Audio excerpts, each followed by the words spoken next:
Hola, muy buenas tardes y bienvenidos y bienvenidas una vez más a Escritores Sin Fronteras, un viaje en prosa. Y como siempre, cada semana tenemos un autor invitado o una autora para que nos cuente un poco de su obra, de su proyecto, de su creatividad, de su proyecto, todo lo que implica el escribir un libro. Y hoy estamos con una querida escritora, ella es colombiana y bueno, vamos a que ella misma se presente, pero a saludarte. ¿Cómo estás? ¿Cómo te encuentras? Hola Diana, primero que todo muchas gracias por la oportunidad, por la invitación. Bueno, pues mi nombre es Noralba Libreros Restrepo, soy maestra, licenciada en Educación Básica y escritora del Presagio de una Guerra. Así es, aquí lo tenemos. Es una obra maravillosa, es un libro, novela, tipo memoria también. Y bueno, vamos a saber y conocer un poquito más acerca de este maravilloso libro. Pero antes voy a enviar un saludo muy especial a Cuéntame un libro. Hace poco tuvimos a Noralba también en este programa, en esta transmisión. Y un saludo especial para Claudia Olivier y para Gonzalo Pérez, desde México hasta Madrid. Espero que se encuentren muy bien.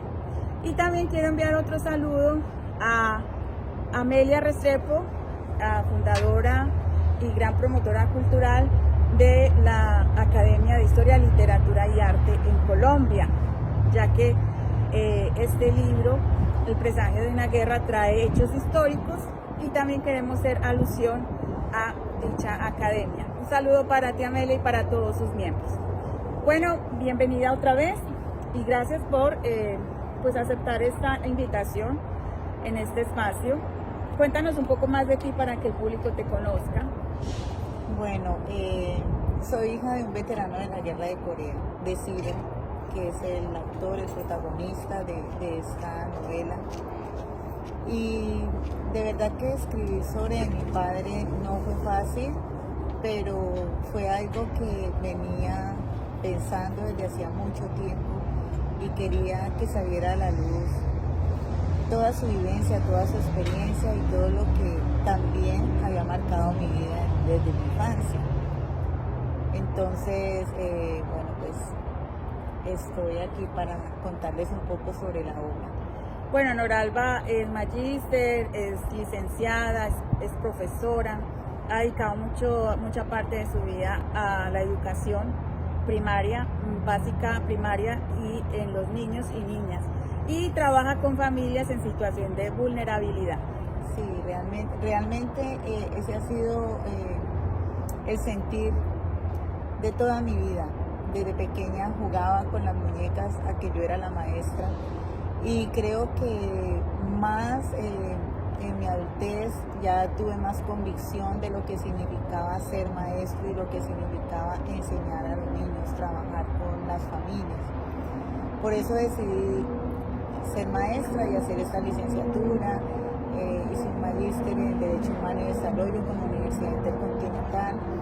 Creo que esta experiencia de haber sido hija de un veterano, de haber también visto la enfermedad de mi padre, las secuelas, todo lo que afecta a los niños, la situación de sus padres, de sus familias, cómo ellos también son afectados por esto, es lo que también me llevó a mí como a querer de alguna manera transmitir un mensaje a la comunidad, a la sociedad.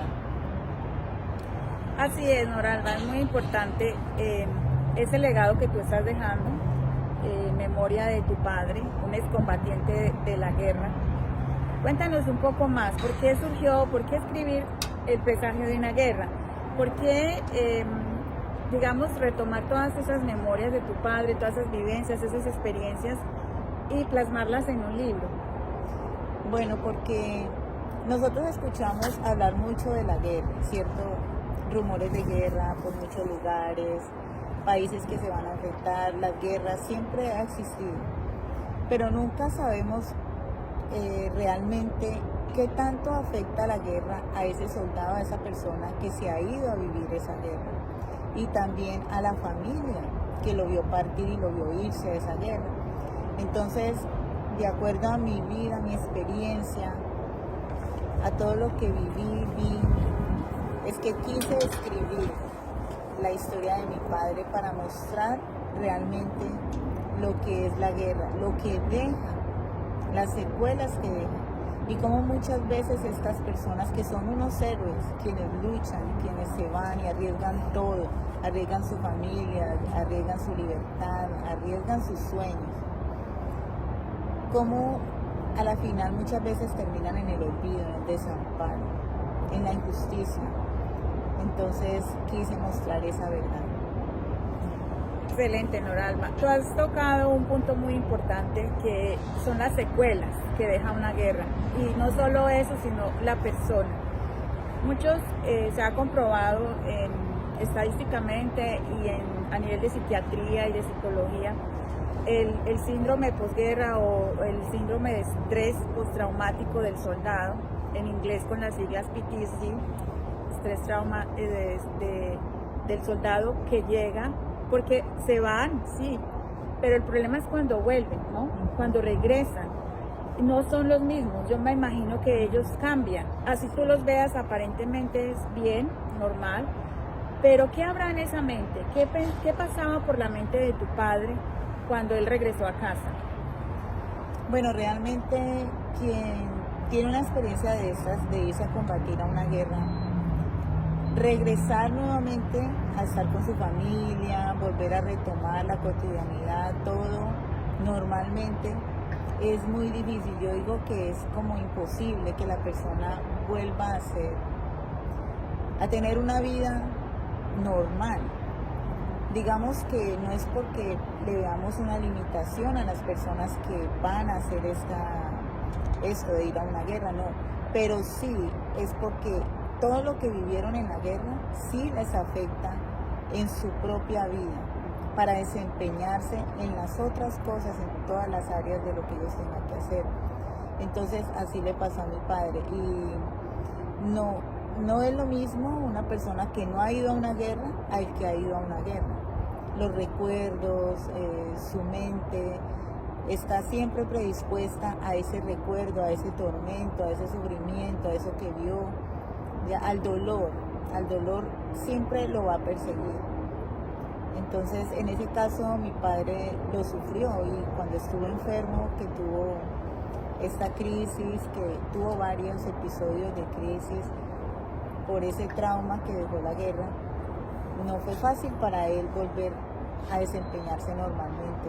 Trataba de que sí, y tuvo episodios en que estuvo muy normal, muy bien, se le veía muy bien, pero también tenía altibajos en los que se le veía otra vez decaído, pensativo, ausente. Entonces no es fácil quienes van a combatir una guerra.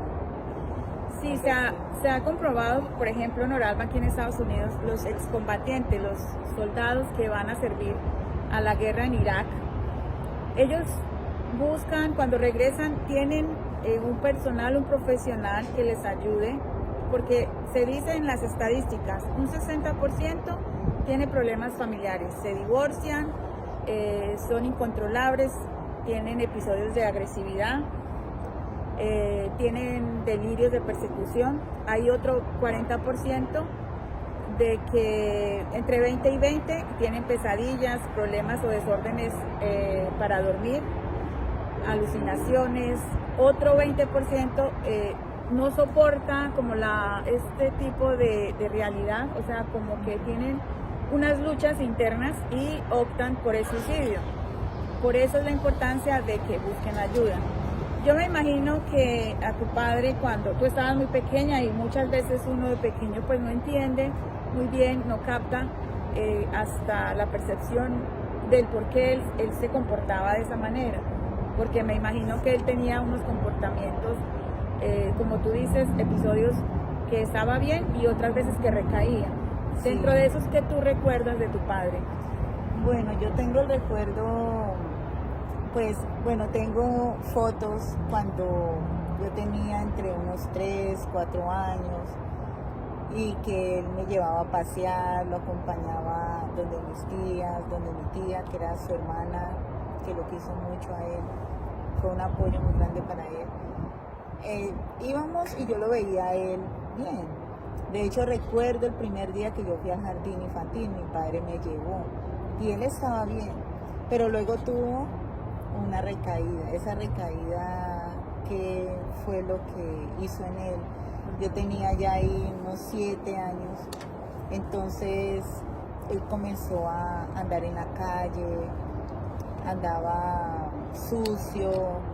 Cualquier persona que lo hubiera visto creería que él estaba en esa condición por el consumo de alguna sustancia, pero nunca porque había sido un veterano de la guerra. Muchas veces. Sí, exactamente. Sí, entonces él duró con ese, así afectado de los nervios y de la psicosis y eso. Fue como unos 3 años, porque si yo tenía 7, 8, cuando él regresó, él estuvo en una clínica de reposo. Ya cuando él regresó, es el recuerdo más bonito que tengo de él también, y es ya verlo bien, porque él llegó muy recuperado de allá, y ya yo contaba con unos 11 años, y ya de 11 a 14 años y medio fue que lo pude disfrutar y verlo bien, porque ya faltaba como unos 10 días para yo cumplir mis 15 años cuando mi padre falleció a causa de un infarto. Murió bastante joven, porque tú apenas Sí. tenías 15 años. Sí. Bueno, vamos a hablar de ese personaje de Anita, o Ana, su esposa, tu mamá.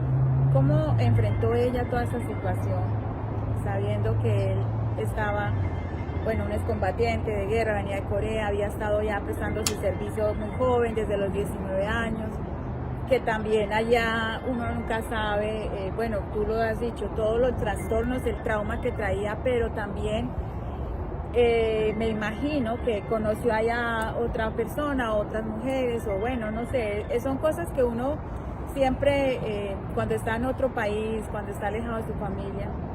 Bueno, él cuando llegó ya estaba, digamos, estaba soltero, ¿cierto? Conoció a tu mamá, se casaron, te tuvieron a ti. ¿Cómo ella pudo lidiar con esa enfermedad? Bueno, sí. Bueno, quiero también decirles que mi papá tuvo 2 hijos, mis 2 hermanos, mi hermana y mi hermano. Ellos son mayores que yo. Cuando él conoció a mi mamá, ya tenía a mi hermano y tenía a mi hermano. Mi mamá lo conoció y pues se enamoró. Yo digo que ambos se enamoraron porque pues se casaron, y yo estoy convencida que mi mamá al principio, porque ella sí lo llegó a decir, sentía como miedo porque ella se estaba enfrentando también a casarse con una persona que ella no podía estar segura de que le fuera a ofrecer un apoyo a ella, y mucho menos en la crianza de su hija. Y no fue fácil porque también tuvo familia de ella que estuvo en contra de que se casara. Pero es ahí donde yo digo que el amor es muy fuerte muchas veces, porque ella lo amó y lo aceptó así, y quiso casarse con él, y vio como una esperanza. Ella, yo creo que lo vio como esa persona que podía recuperarse, que podía salir adelante, que podía seguir luchando. Él siempre esperaba ayudas, esperaba que el gobierno, el Estado lo tuviera en cuenta, a todos los veteranos, porque él no fue el único que quedó desamparado. Y de pronto mi mamá también estaba con la esperanza de que eso iba a pasar y que la situación, la vida de ambos iba a cambiar, iba a mejorar. Pero desafortunadamente no fue así.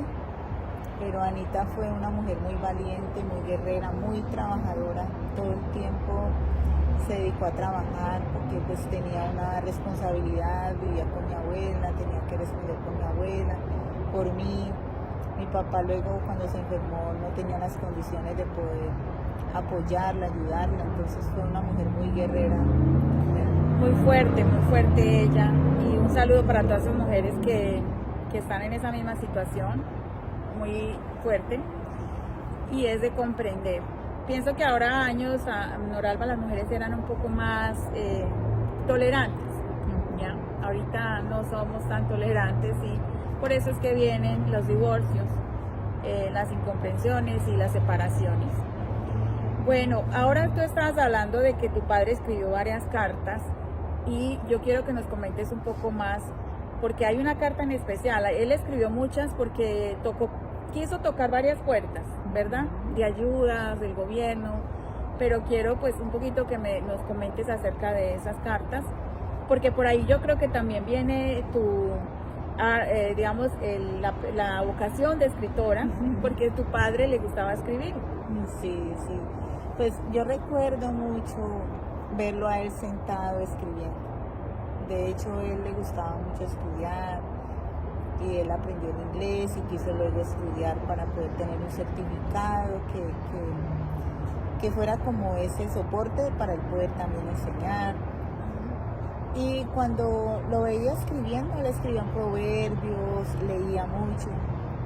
Pero algo que me llamaba la atención era porque pues yo estaba pequeña, yo tendría así los 9 años, 10 años, y de esas cartas que él mandaba llegaban otras cartas con respuestas. Entonces allí es donde yo decía, pero mi papá, ¿quién escribe?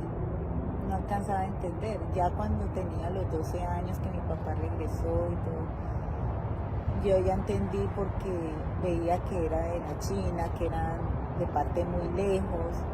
Entonces decía, bueno, ¿qué dice? Pero ya dentro de la familia, escuchando ya como la familia hablar y eso, decían, ay, ¿qué le dijeron de la carta? ¿Qué le respondieron esta vez? Pero él siempre decía, no hay presupuesto, no, que hay que esperar, que todavía no. Entonces, ¿él qué hacía? Él estaba pidiendo ayuda para todos los veteranos, él estaba pidiendo que al menos para su salud, para su sustento, para sus gastos personales, que le dieran un apoyo, que fue lo que no le dieron. Y ya al final, después ya teniendo yo unos 13 años, sí, 12 años larguitos, porque fue 2 años después que mi papá falleció, y escribió unas cartas de una manera muy especial. Estas cartas eran diferentes a las demás, porque él me mandó a la tienda a traerle sobres, hojas de carta, y comenzó a escribir. Y cuando yo ya vi que la cerró y tenía el membrete dirigida a mis tíos, a los hermanos de él, una dirigida a mí, una dirigida a mi mamá, a mi hermano, a mi hermana. Entonces me sorprendí mucho porque yo dije, bueno, pero ¿por qué les escribía a ellos?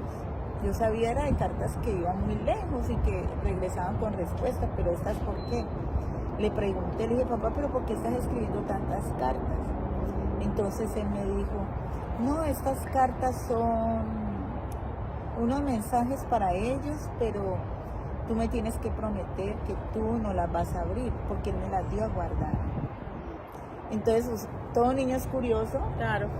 Y yo sí llegué a estar con la curiosidad de destapar alguna, pero me recordé mucho, o sea, mi papá yo lo amé tanto, lo valoré tanto, que nomás el hecho de yo haberle prometido a él que yo no iba a abrir ninguna, no fui capaz de faltarle a esa promesa. Y yo las guardé allí. Y él me dijo que si algún día él se iba a morir, que ya las repartiera.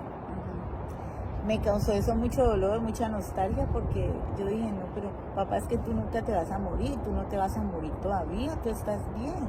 De hecho, había llegado muy recuperado.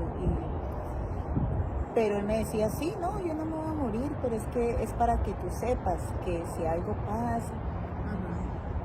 Definitivamente sí, cuando mi papá falleció, es que después de varios días yo recordé esas cartas y las saqué y las entregué a las personas ¿Y qué decían esas cartas? Algo muy impactante, y era recomendaciones, recomendándome a mí, recomendando a mi hermana Tania, que estuvieran pendientes de nosotras, que éramos las menores.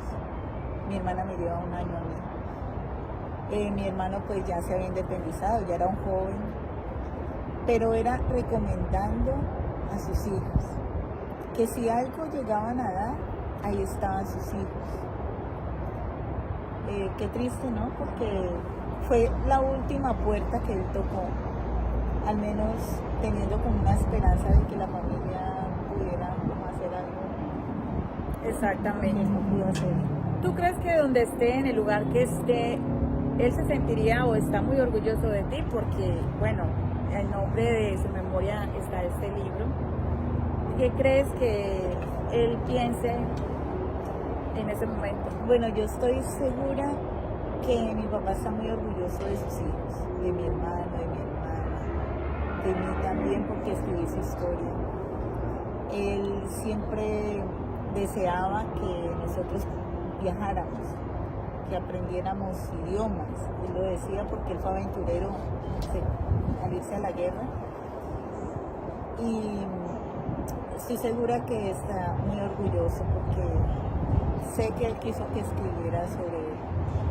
Claro que sí, y que descanse en paz. Sí. Bueno, y ya se nos está terminando, pues desafortunadamente, esta transmisión, pero quiero que dejes un mensaje a esos veteranos de guerra, a todas esas familias que han perdido. Por lo menos tu padre tuvo la bendición y el privilegio de que regresó y estuvo pues en su condición, pero pudo regresar. Muchos no pueden regresar porque pues mueren en dicho combate, en dicha guerra. ¿Qué mensajes tú les dejas hoy a estas personas? ¿Qué se debe hacer? Bueno, fuera del apoyo, ¿qué más? Pues es que es difícil porque pues el caso de mi papá fue porque él era como aventurero, él era como inquieto, arriesgado, él quería aventurarse y comerse el mundo, pues como decimos, porque tenía 19 años. Y los jóvenes en esa edad quieren hacer muchas cosas, tienen sueños, ellos quieren lograr grandes cosas. Entonces lo que yo diría es que hay que también pensar qué consecuencias trae eso que queremos hacer, ese sueño que tenemos, esa aventura que queremos arriesgarnos a tener, qué consecuencias puede traer a nuestra vida, y no solamente a nosotros, sino también a la familia, porque la familia de alguna manera siempre se afecta por las decisiones de nosotros. En la juventud, los jóvenes no entienden, no tienen su mente tan, digamos, como madura, tan aterrizada, madura de saber, bueno, es que puede pasar esto, puede pasar lo otro. Yo estoy segura que mi abuela no estaría al agrado de que él se fuera a una guerra, porque mi padre era un hombre humilde, ellos habían sido criados en un pueblo, con una vida muy sencilla, con una educación muy buena, donde siempre ha existido el respeto, los valores, una familia muy hermosa, que de un momento a otro el hijo decir me voy para la guerra y ya sí, porque voy a conocer, porque voy a aprender, porque es una oportunidad.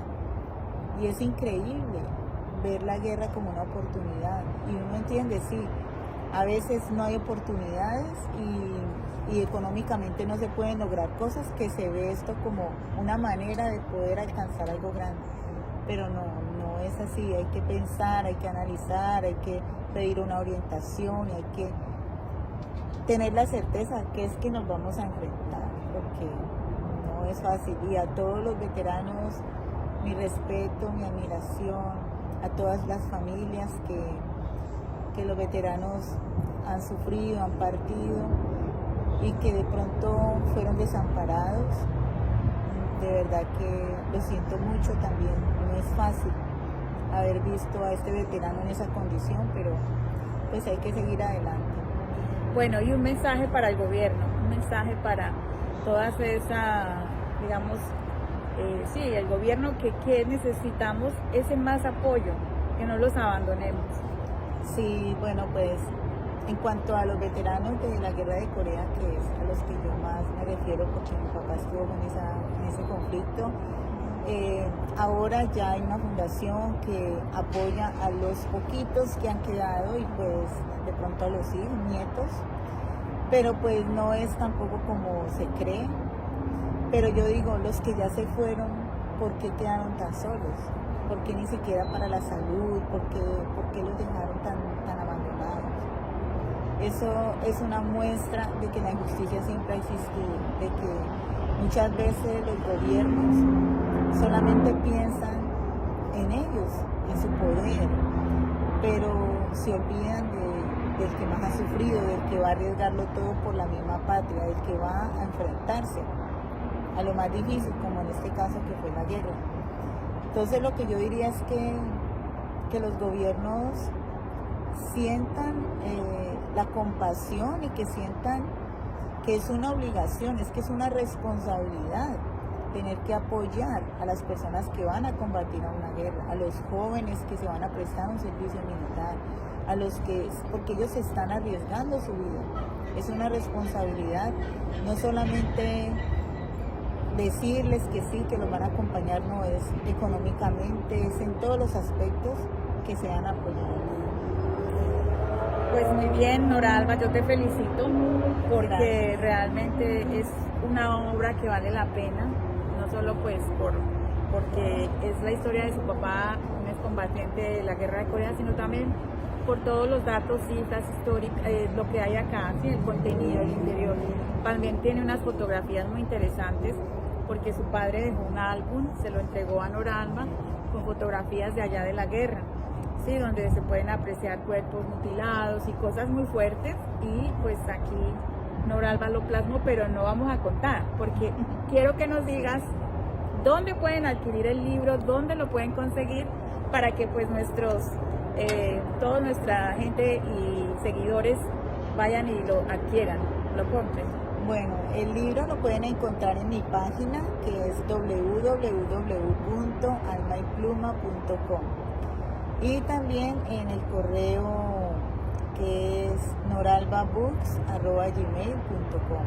Entonces allí pueden escribirme y yo les haré llegar el libro. Claro. Próximamente estará en inglés, posiblemente el próximo año.